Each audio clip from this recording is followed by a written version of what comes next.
Bismillahirrahmanirrahim. Alhamdulillahirabbil alamin. Allahumma shalli ala Muhammad wa ali Muhammad. Pemirsa yang dimuliakan oleh Allah, alhamdulillah kita masih diberi kesempatan untuk melanjutkan kajian akidah kita. Sebelum kami memulai, kami ingin ucapkan Assalamualaikum warahmatullahi wabarakatuh. Kajian kita pada kali ini kita akan membahas respon atau jawaban dari dua pandangan dunia. Pertama, pandangan dunia ilahiyah, dan yang kedua adalah pandangan dunia materialisme.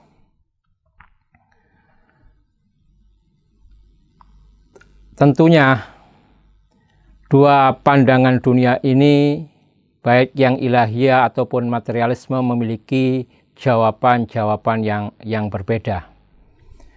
Berkaitan dengan pertanyaan-pertanyaan yang mendasar, tiga hal yang kami sebutkan kemarin. Walaupun dari pertanyaan ini muncul pertanyaan-pertanyaan yang lain, berkembang pada pertanyaan-pertanyaan yang lain. Pertanyaan pertama adalah berkaitan apakah alam ini ada penciptanya, ataukah apakah alam ini ada yang menciptakannya, atau alam ini ada secara sudfah, secara spontanitas. Dia ada tanpa adanya sebuah sebab. Pertanyaan yang kedua,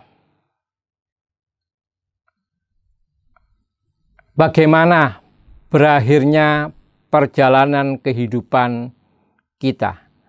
Apakah akan berakhir dalam kebinasaan dan ketiadaan, ataukah dia akan berlanjut, akan berpindah dari satu episode kehidupan menuju episode kehidupan yang berikutnya.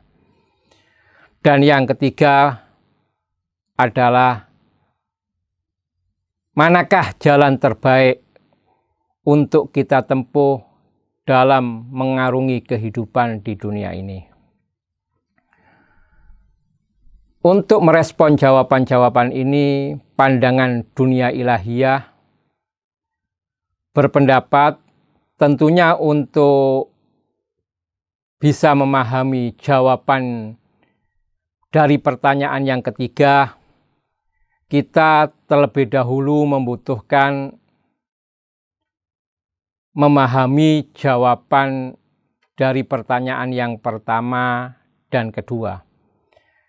Karena pertanyaan yang pertama dan kedua itu berkaitan dengan pandangan dunia, dengan akidah, dengan keyakinan, sedangkan pertanyaan yang ketiga berkaitan dengan perbuatan dan aktivitas kita. Sebagaimana yang kita pahami, pemikiran kita, perbuatan kita, aktivitas kita dipengaruhi oleh pandangan-pandangan dunia kita, oleh keyakinan-keyakinan kita, oleh akidah-akidah kita. Menurut pandangan dunia ilahiyah, bahwasanya alam ini ada penciptanya. Penciptanya adalah zat yang maha berilmu, zat yang maha berkuasa.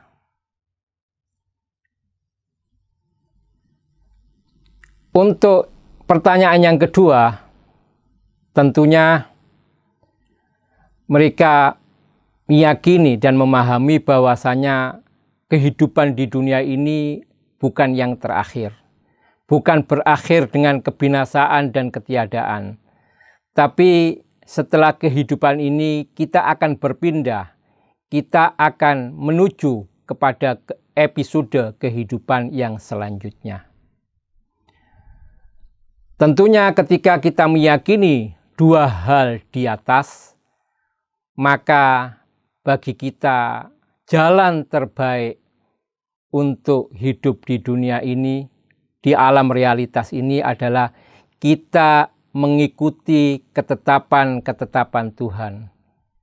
Kita mengikuti keinginan-keinginan Tuhan. Ini adalah pandangan dunia ilahiyah. Tentunya berbeda dengan pandangan dunia materialisme. Dunia materialisme meyakini bahwasanya realitas ini, wujud ini, alam ini ada secara spontanitas, tanpa adanya sebab. Berarti mereka meyakini bahwasanya realitas ini, alam ini tidak diciptakan, tidak ada Tuhan yang menciptakannya.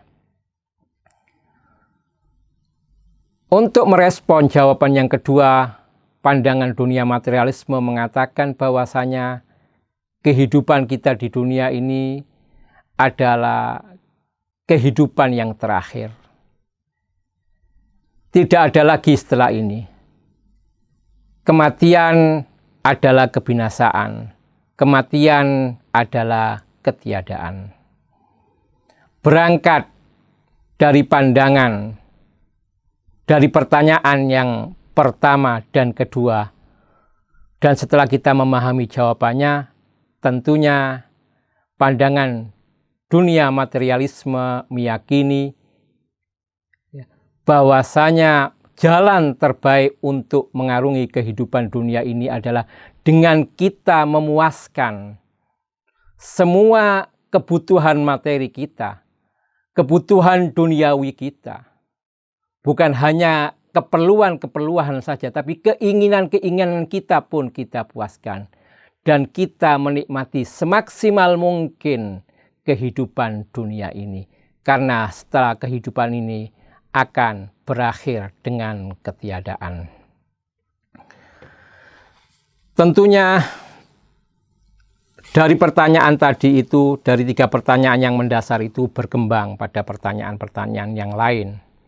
Misalnya, apakah selain alam materi ini ada alam lain yang non-materi? Kemudian apakah korelasi hubungan antara alam materi dan alam non-materi? Dan tentunya masih banyak pertanyaan-pertanyaan yang lainnya.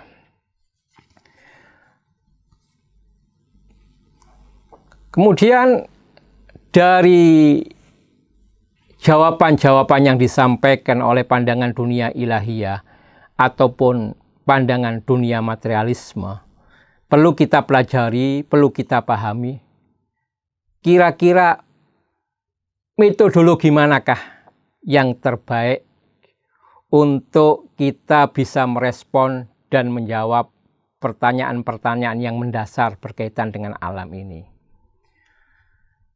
Ilmu pengetahuan manusia, untuk itu kita perlu memahami pembagian-pembagian ini terlebih dahulu. Ilmu pengetahuan manusia itu terbagi menjadi 4 macam. Pertama disebut dengan pengetahuan indrawi. Pengetahuan ini adalah pengetahuan hasil daripada kontak panca indera kita dengan sesuatu di luar diri kita. Cakupan dari ilmu indrawi ini biasanya berkaitan dengan disiplin ilmu yang bersifat empirik semacam biologi, fisika, kimia, dan lain sebagainya. Yang kedua, pandangan dunia ilmu pengetahuan akli atau ilmu pengetahuan rasional. Ilmu pengetahuan ini tersusun dari konsep-konsep abstraktif yang diperoleh oleh akal manusia. Misalnya, kita menghubungkan 2 entitas atau dua keberadaan.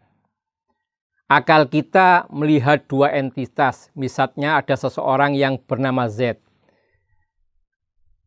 Kita melihat Z itu tergambar di kepala kita, terkonsep, ada surah di kepala kita. Dan kemudian kita melihat Z sedang menangis. Tangisan itu juga terkonsep, tergambar di kepala kita, di akal kita, di pikiran kita. Maka kita menghubungkan dari keduanya itu hukum sebab akibat, bahwasanya Z sedang bersedih. Kita misalnya melihat dua entitas, kita melihat air yang dipanaskan oleh api. Kita melihat api. Konsep air dan konsep api, yang api itu kemudian mendidih karena dipanaskan, kita kemudian menyimpulkan bahwasanya api apabila dipanaskan dengan sekian derajat, maka dia akan mendidih. Atau contoh yang lain, kita melihat mungkinul wujud, keberadaan yang mungkin. Kalau semua keberadaan itu mungkin, maka pastinya tidak akan ada realitas. Sehingga akan terjadi daur dan tasalsul. Maka kita menyimpulkan di samping ada mungkinul wujud agar ada realitas, maka harus ada yang namanya wajibul wujud. Ini berkaitan dengan ilmu rasional atau ilmu akli. Yang ketiga, pengetahuan ta'abbudi. Pengetahuan ini dihasilkan dari informasi orang yang kita anggap jujur. Tapi pengetahuan ini pengetahuan yang sekunder. Dia butuh pengetahuan primer atau pengetahuan awal. Dan yang keempat adalah pengetahuan irfani. Pengetahuan ini berbeda dari pengetahuan-pengetahuan pada umumnya. Dia bukan pengetahuan indrawi, bukan pengetahuan akli. Tapi kita merasakan pengetahuan itu hadir di dalam diri kita.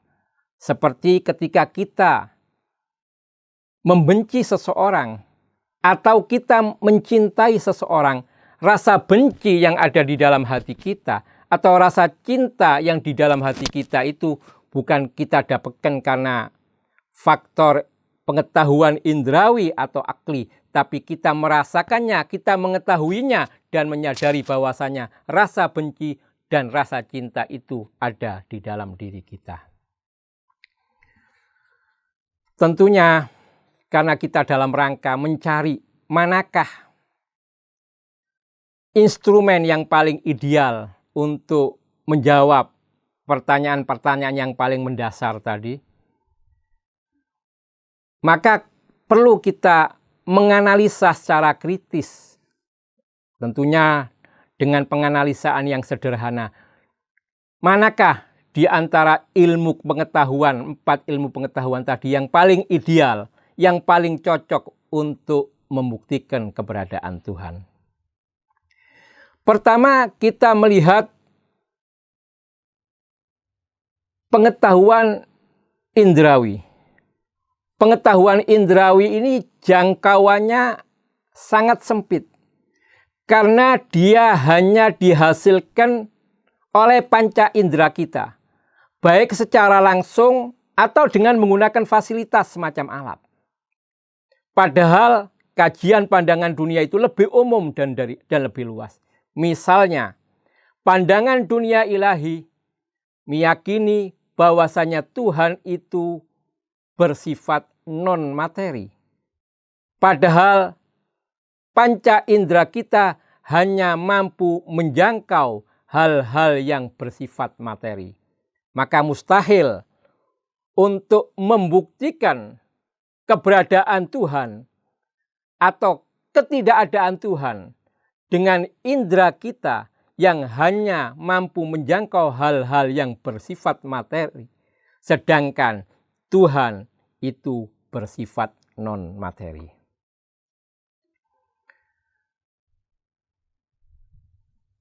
Kemudian mungkin nanti pengetahuan akliyah saya akan taruh paling bawah ya, karena untuk menjelaskan ya. Yang kedua adalah pengetahuan ta'abudi. Pengetahuan ta'abudi ini adalah informasi dari orang-orang yang kita anggap jujur dan kita percaya. Misalnya para nabi menginformasikan adanya surga, adanya neraka, adanya Tuhan yang menciptakan realitas ini. Sebelum informasi-informasi ini kita benarkan, yang lebih dahulu harus kita benarkan dan kita yakini kejujurannya adalah yang membawa informasi. Para nabi misalnya. Kita buktikan dulu kenabiannya. Baru kita bisa meyakini dan menerima informasi-informasi yang dibawa oleh nabi tersebut. Permasalahannya, mungkinkah kita membuktikan keberadaan Tuhan dengan informasi yang dibawa oleh nabi? Jawabannya tidak. Idealkah? Pertanyaannya Afwan, idealkah? Cocokkah? Kita membuktikan keberadaan Tuhan dengan informasi dari para nabi. Kita asumsikan karena berbicara berkaitan dengan Tuhan, kita belum percaya kepada Tuhan. Tentunya tidak ideal. Karena kita meyakini ya, bahwasanya para nabi itu adalah utusan Tuhan. Kalau kita ingin membenarkan, membuktikan kebenaran bahwa nabi itu adalah seorang nabi, seharusnya kita buktikan dulu kebenaran pengutusnya, kebenaran Tuhan. Begitu juga dengan informasi-informasi yang dibawa oleh nabi, baik Al-Quran ataupun hadis, itu bisa kita jadikan hujjah setelah kita meyakini kenabian seorang nabi. Padahal untuk meyakini keyakinan dia adalah seorang nabi, terlebih dahulu kita harus bisa membuktikan bahwasanya ada Tuhan yang mengutusnya. Pengetahuan yang berikutnya adalah pengetahuan irfani atau gnostik. Pengetahuan ini juga tidak ideal kalau untuk membuktikan keberadaan Tuhan, tidak cocok. Karena pengetahuan ini ya hanya bisa didapatkan oleh orang-orang yang sudah melakukan sairus suluk, melakukan ibadah-ibadah yang luar biasa dalam jangka waktu yang cukup panjang. Dan tentunya orang yang bisa melakukan itu setelah orang itu mempercayai Tuhan, setelah mempercayai nabi, mempercayai imam dan lain sebagainya, sehingga memiliki pandangan dunia yang benar, akidah yang benar, dan mampu beribadah dengan cara-cara yang benar. Maka juga tidak ideal, karena ini seharusnya pengetahuan ini didapatkan setelah orang itu meyakini Tuhan dan meyakini nabi dan meyakini yang lain, serta mampu menerapkan cara ibadah dengan cara yang benar. Dengan sairus suluk, melakukan pendekatan kepada Allah dengan melalui ibadah dan lain sebagainya. Maka yang paling ideal untuk membuktikan keberadaan Tuhan adalah pengetahuan akliyah. Yaitu pengetahuan yang diperoleh melalui analisis rasional dan penalaran akal. Sekali lagi, pengetahuan akliyah adalah pengetahuan yang diperoleh melalui analisis akal, melalui analisis rasional dan penalaran akal. Dari sini, dari pembagian ilmu pengetahuan, kita bisa memahami bahwasanya pandangan dunia dalam melihat realitas ini, mereka terbagi menjadi 4 bagian. Pertama, pandangan dunia berdasarkan empiris atau yang disebut dengan pengetahuan irfani. Yang kedua, pandangan dunia agama yang disebut dengan ta'abudi, ilmu pengetahuan ta'abudi. Yang ketiga, pandangan dunia gnostik atau yang disebut irfani. Dan yang terakhir, pandangan dunia filosofis atau yang disebut dengan pandangan dunia akli. Ini perlu kita pahami. Sangat penting. Kenapa? Karena seseorang itu jika menggunakan instrumen yang salah, ketika ingin sampai kepada sebuah tujuan, instrumennya salah, metodologi yang digunakan salah, maka dia bisa jadi tidak akan pernah sampai kepada tujuan tersebut. Seseorang misalnya yang ingin tahu rasanya sambal, pedasnya sambal, maka dia nggak mungkin menggunakan instrumen, alat, telinganya, atau matanya. Karena dia tidak akan pernah merasakan pedasnya sambal tersebut. Maka apa? Idealnya kalau dia ingin merasakan pedasnya sambal, maka dia harus menggunakan lidahnya. Begitu juga setelah kita melakukan analisa dan kritis, menganalisa secara kritis pandangan-pandangan dunia, pembagian-pembagian ilmu tadi, pandangan dunia ilahiyah meyakini bahwasanya yang paling ideal untuk membuktikan keberadaan Tuhan adalah ilmu pengetahuan akli atau filsafat. Tentunya bukan harus dengan kajian-kajian yang jelimet atau berat. Boleh jadi dengan kajian-kajian yang sederhana. Sebagaimana yang pernah terjadi di era Ar-Rasul Shallallahu Alaihi Wasallam, ketika Rasul ditanya oleh seseorang, "Wahai Rasulullah, bagaimana kita mampu membuktikan bahwasanya realitas ini, dunia ini ada penciptanya?" Maka Rasul memberikan jawaban yang cukup sederhana, yang sesuai dengan kapasitas penanyanya. Rasul hanya mengatakan al-ba'ratu tadullu 'alal ba'ir.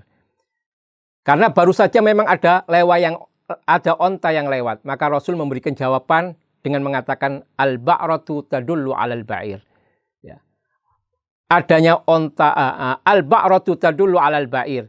Bekas kaki onta ini menunjukkan baru saja ada onta yang lewat. Maka dengan sederhana kita juga bisa membuktikan ini, bahwasanya dengan adanya realitas yang luar biasa ini, yang memiliki keterikatan antara satu dengan yang lainnya, at-tarabut, yang memiliki keharmonisan, at-tanasuk antara satu dengan yang lainnya, maka kita meyakini bahwasanya dunia ini ada penciptanya. Penciptanya pasti maha berilmu dan maha berkuasa. Semoga pengantar kedua ini bisa memberikan penjelasan lebih berkaitan dengan kajian akidah yang akan kita mulai insya Allah pada pertemuan yang berikutnya. Wabillahi taufiq wal hidayah, waridha wal inayah. Wassalamualaikum warahmatullahi wabarakatuh.